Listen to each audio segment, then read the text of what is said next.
Bienvenue sur Africa 24 pour cette nouvelle édition du Non-Stop Info. Au sommaire de l'actualité, 93% de oui au référendum constitutionnel en Centrafrique. La nouvelle loi fondamentale prévoit notamment la proclamation d'une 6e république.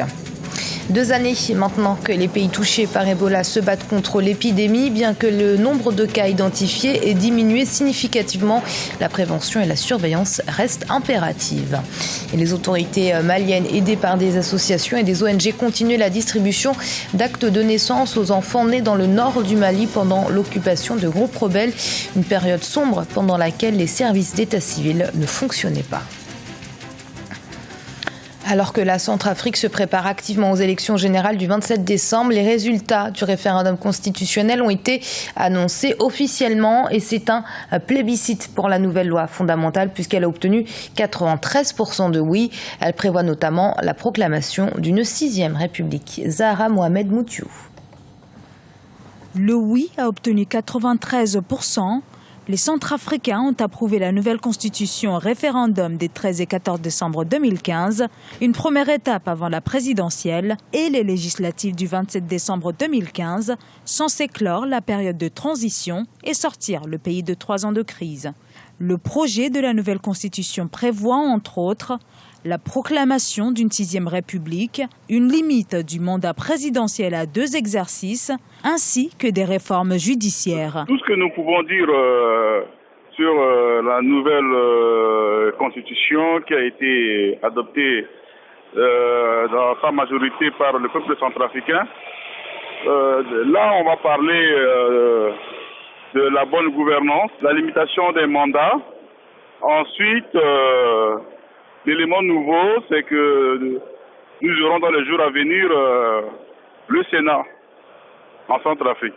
Et je pense que ce que nous pouvons faire, c'est de faire respecter à la lettre la décision du peuple centrafricain, d'aller de l'avant pour que nous puissions gérer notre pays d'une manière démocratique, en respectant les lois, la justice pour tous.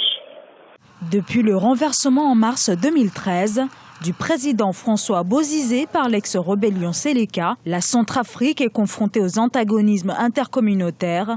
Cette nouvelle conjoncture permettra-t-elle de sortir de la crise? Il y va de la prise de conscience de tous les Centrafricains. Il y va de la décision de tous les Centrafricains. Il nous faut faire un sursaut national pour que le peuple centrafricain ne puisse plus retourner dans le cycle infernal de violence, de manière à ce que le pays puisse décoller, que nous puissions arriver réellement à avoir un développement socio-économique de la République centrafricaine. Les scrutins du 27 janvier 2015 devraient ainsi mettre un terme à la période de transition dirigée depuis le 23 janvier 2014 par Catherine Samba-Panza.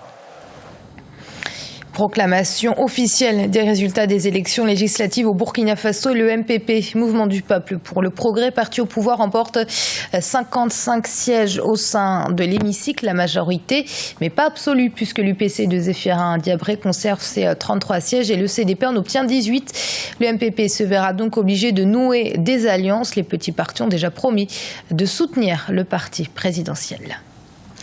C'est un paradoxe. Le budget alloué par l'État algérien à l'éducation nationale est l'un des plus importants du pays et pourtant, malgré une somme conséquente injectée chaque année dans le domaine scolaire, les résultats sont alarmants. Seuls 4% des élèves inscrits à l'école primaire parviennent à obtenir le baccalauréat.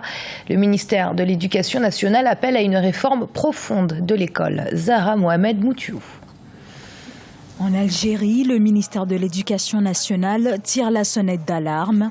Une enquête menée par ce ministère en 2013 montre que sur 1000 élèves inscrits à l'école primaire, seulement 657 arrivent à la fin du cycle, seulement 550 à la première année du collège et à peine 150 réussissent à atteindre la première année du lycée.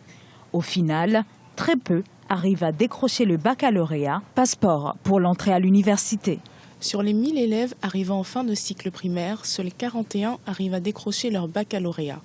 La grande majorité des enfants font l'objet de redoublements, d'abandons ou d'échecs scolaires. Pourquoi ces enfants quittent-ils les bancs de l'école en cours de route? Les observateurs appellent à une réforme en profondeur. Pour ces derniers, il est essentiel d'investir davantage, notamment dans l'enseignement des nouvelles technologies. Les autorités algériennes doivent davantage moderniser l'enseignement en Algérie, c'est-à-dire continuer à connecter les écoles à Internet, surtout dans les régions rurales, mais surtout continuer à introduire les nouvelles technologies dans l'enseignement.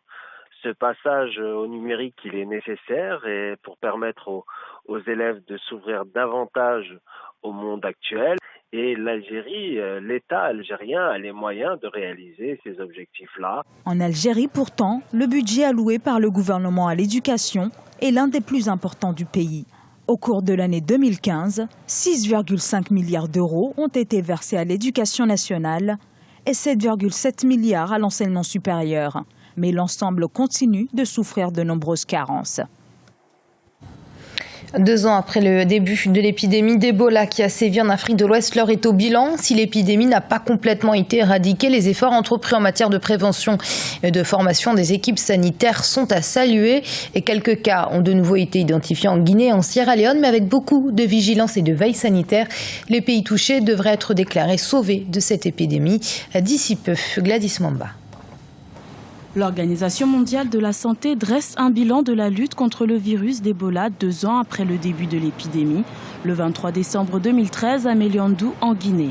Cette maladie qui touche l'Afrique de l'Ouest a fait plus de 11 000 victimes sur les 28 000 cas identifiés. La Guinée, le Libéria et Sierra Leone sont les 3 pays les plus affectés. C'est un virus que les gens ont connu, mais la maladie elle-même, les médecins, presque aucun médecin ne vous dira en Guinée qu'il a étudié la maladie Ebola à l'université. Nous avons tous réussi juste l'information du virus, mais en ce qui concerne la maladie, nous n'avons pas réussi cette formation à l'université. Donc à partir de là, tout le monde s'est mis dans la recherche. Il s'agit de la plus sévère épidémie enregistrée sur le continent africain depuis la découverte du virus en 1976. Il n'existe pour l'instant aucun remède ni vaccin pour en venir à bout. Seule la prévention et les traitements ont permis de faire reculer la maladie. C'est pourquoi je dis que l'Ebola aujourd'hui nous a fatigués parce qu'on n'avait pas un bon système de santé. C'est pourquoi nous avons décidé maintenant d'avoir un véritable système de santé.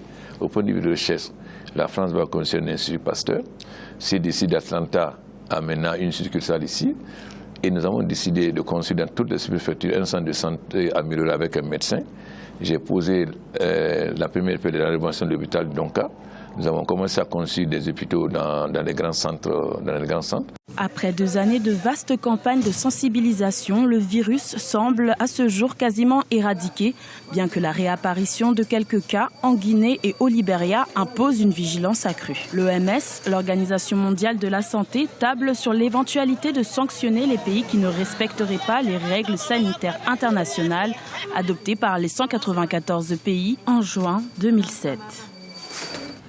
Une identité officielle pour les enfants nés pendant l'occupation du nord du Mali. Les autorités maliennes aidées d'associations et d'ONG continuent de distribuer des actes de naissance à ceux qui en avaient été privés pendant l'occupation des régions du nord du pays par les groupes armés. Gladys Mamba. Une cérémonie de distribution d'actes de naissance s'est tenue lundi 21 décembre 2015 dans le nord du Mali. 1 millier d'enfants nés pendant l'occupation de la région par des groupes armés entre 2012 et 2013 en avaient été privés. Ils sont enfin, aujourd'hui, les détenteurs de ce document indispensable, synonyme d'une identité retrouvée. C'est une très bonne chose pour ces enfants et nous pensons en tant que défenseurs des droits humains que vraiment l'État doit s'occuper de ces enfants. Parce que ces enfants sont considérés au nord du Mali comme des rejetons. C'est-à-dire que des enfants qui ne sont pas les bienvenus dans les familles. Et si réellement l'État pouvait se charger de leur éducation, de leur entretien, ce serait très salutaire et ce serait une très très bonne chose pour ces enfants. Cette opération est l'un des aboutissements de l'accord de paix signé à Alger le 20 juin 2015. Mais 6 mois après son entrée en vigueur, ce traité peine toutefois à se concrétiser sur le terrain. La situation sécuritaire reste fragile au Mali puisque des groupes terroristes non signataires de l'accord continuent de mener des attaques fréquentes et meurtrières à travers le pays.